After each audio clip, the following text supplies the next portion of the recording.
Bueno, vamos a ver cuáles son algunas buenas prácticas ambientales que necesitamos poder implementar en oficina y bueno, en nuestra vida cotidiana también. ¿Qué son las buenas prácticas ambientales? Vamos a empezar definiendo el término buenas prácticas ambientales. Bueno, son pautas de ahorro para fomentar el consumo responsable y sostenible de recursos que pueda contribuir a un menor impacto sobre el medio ambiente y a la lucha contra el cambio climático y el desarrollo sostenible del país. O sea, son algunas acciones que nosotros vamos a realizar para poder usar de manera eficiente los recursos que utilizamos, bueno, en la vida cotidiana, en la oficina, en nuestra casa, y pues que estas acciones de consumo puedan contribuir a una mitigación de los impactos que nosotros generamos de por sí naturalmente sobre el medio ambiente. Ahora aquí tenemos 5 conceptos o 5 estrategias para poder reducir nuestros residuos hasta el punto cero, que es lo ideal, ¿no? En primer lugar, rechazar las bolsas o tuppers descartables, los de plástico, algunos vasitos, de pronto empezar a traer o reemplazarlos por materiales más duraderos como un termo, un tupper de vidrio, o bueno, en este caso puede ser uno de plástico, pero reutilizable, que yo lavo y lo vuelvo a usar. El segundo concepto es reducir el consumo de energía, reducir el consumo de agua, en general reducir nuestros consumos y también los insumos que generamos. Reusar, en este caso podemos reusar, por ejemplo, las hojas de la oficina, de pronto, bueno, como les comentaba, ¿no? Reutilizar nuestro termo, nuestros tuppers, reciclar los envases, las hojas, los cartones, colocarlo y segregarlo de manera adecuada para que pueda ser reciclado y le puedan, por medio de un proceso, tener un mejor uso.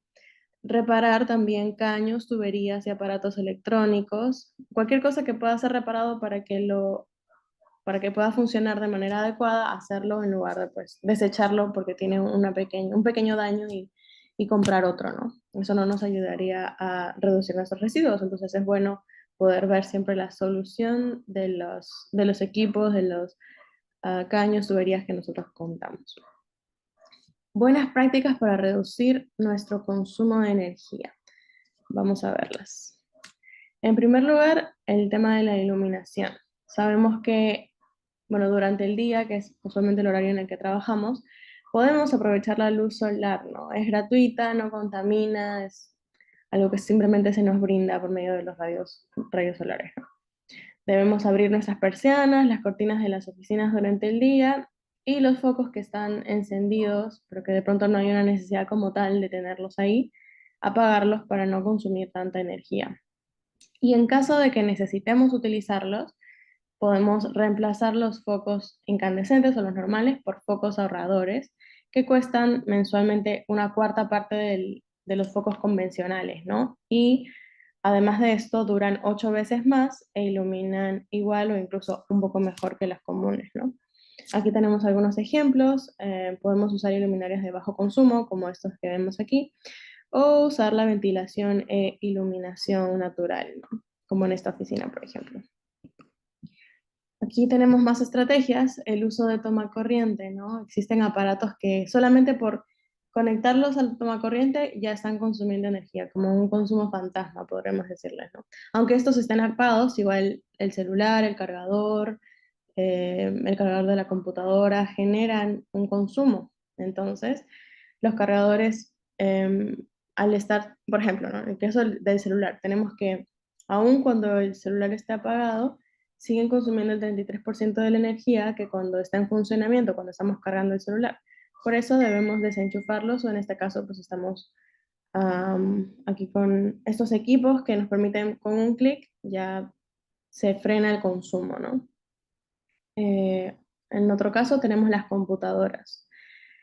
Dice, una de las ideas falsas más difundidas es que no se debe apagar las computadoras. Esa percepción es incorrecta. Cuidemos la energía apagándolas, porque aun cuando está de pronto solamente la hemos cerrado la laptop, sigue consumiendo de cierta manera energía y cuando nosotros la prendamos, pues se va a descargar más rápido. También daña la batería interna de la computadora, entonces es mejor apagarlas durante nuestro tiempo de cuando acabemos nuestros quehaceres en la oficina o ponerlas pues en modo de reposo, que de hecho consume menos, pero igual consume un poco. Entonces lo ideal es apagarlas y después volverlas a encender. Ahora aquí algunos datos curiosos que podemos aprender hoy.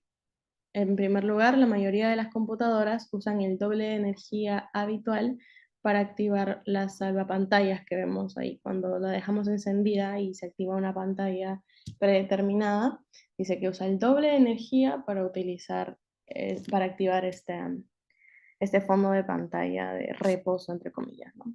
Los salvapantallas no ahorran energía a no ser que sean totalmente negros, ¿no?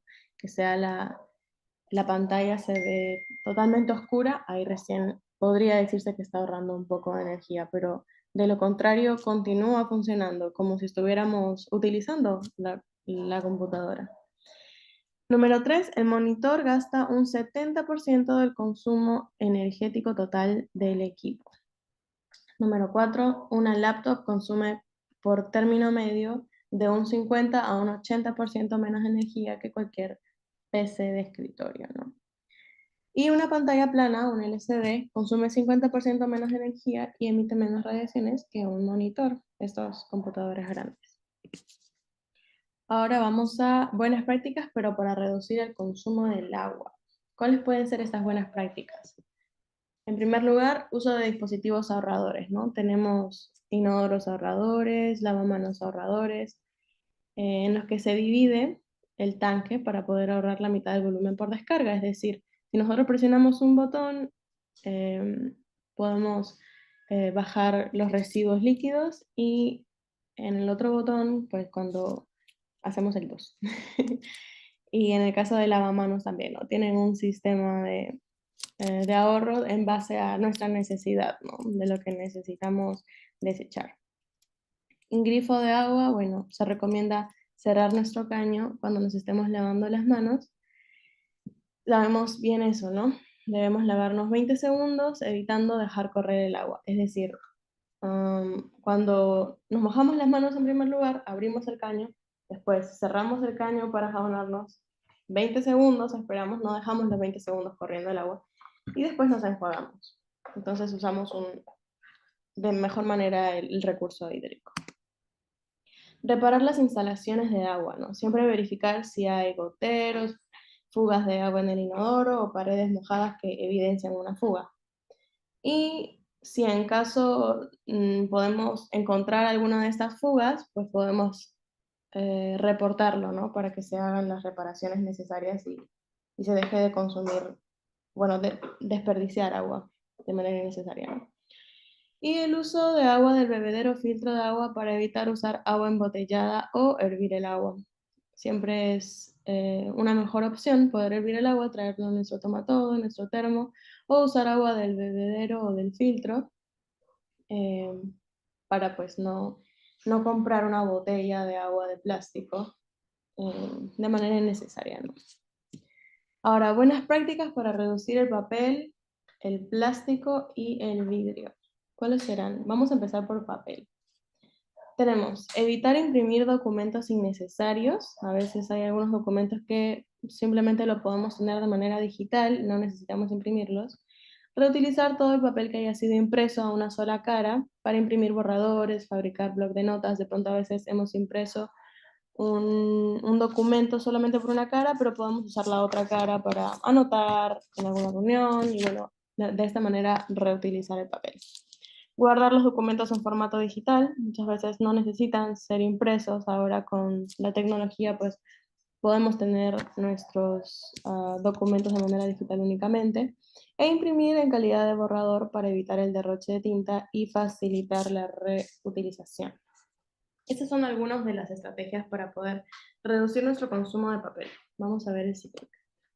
Ahora el vidrio. ¿Cómo podemos usar de manera eficaz ese insumo del vidrio? Tenemos que podemos reusar los pomos de vidrio de los jugos, la mermelada o las gaseosas.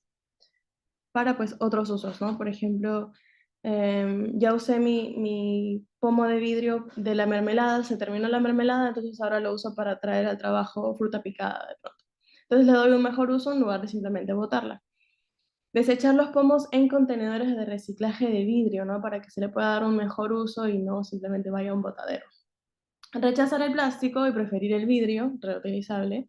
Darle un segundo uso a las botellas o pomos. En caso tenga una botella de vidrio, entonces puedo utilizarlo como vemos aquí, como un candelabro, ¿no? Plástico. Ahora, ¿cómo podemos usar de manera eficiente pues, este material?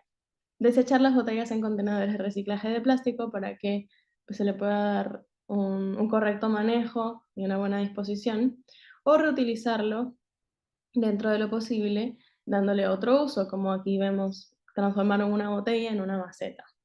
Si podemos escoger entre vidrio o plástico, debemos procurar optar siempre por vidrio, ¿no? Como vimos en la anterior diapositiva.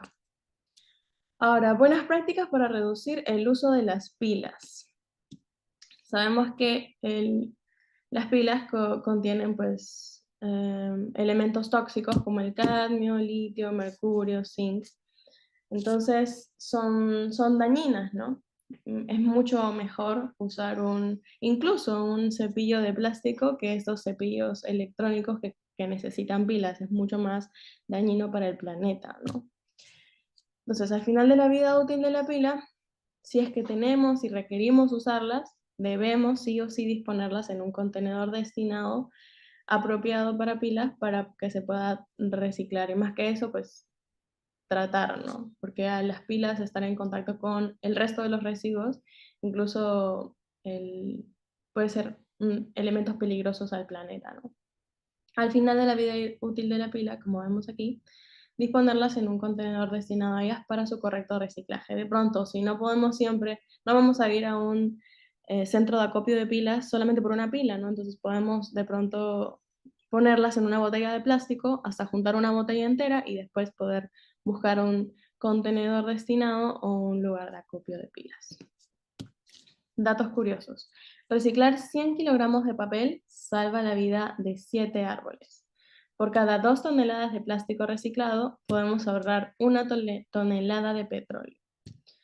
Solamente en Estados Unidos, para imprimir los diarios o los periódicos del día domingo, solo en Estados Unidos se usan 50.000 árboles. Ahora, si dejas usar la computadora por un momento, debemos apagar el monitor, que es como apagar un foco de 100 watts.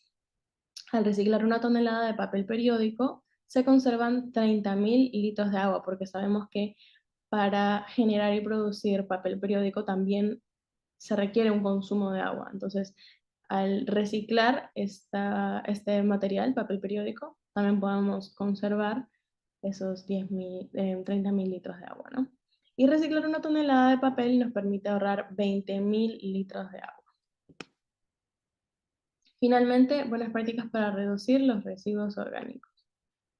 Sabemos que en nuestro jardín, bueno, tenemos residuos orgánicos que pueden fácilmente servir como abono para nuestra tierra. Entonces, todos los residuos de la cocina que no hayan sido cocinados pueden ser utilizados como nutrientes para plantas, entre ellos cáscaras, acerrín, hojarasca, plantas secas, todo lo que viene de las plantas puede regresar al mismo suelo, ¿no?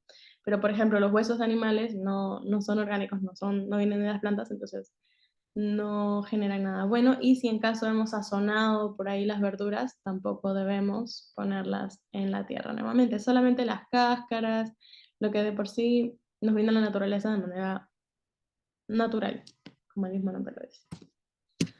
¿Cómo podemos hacer compostaje?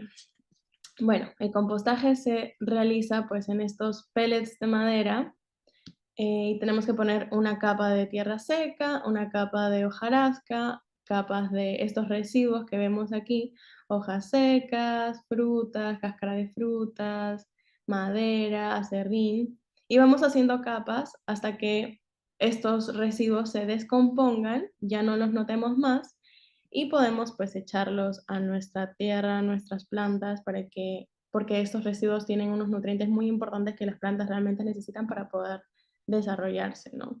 Incluso si podemos poner como aquí vemos algunos colores algunas lombrices de tierra, ellos facilitan y aceleran el proceso de descomposición de estos residuos. Y también pues brindan este humus, que también es un nutriente muy importante y que pues, genera una notable diferencia entre una planta normal y una que presenta estos nutrientes. Y eso es todo lo que queríamos compartir el día de hoy. Muchas gracias por su atención.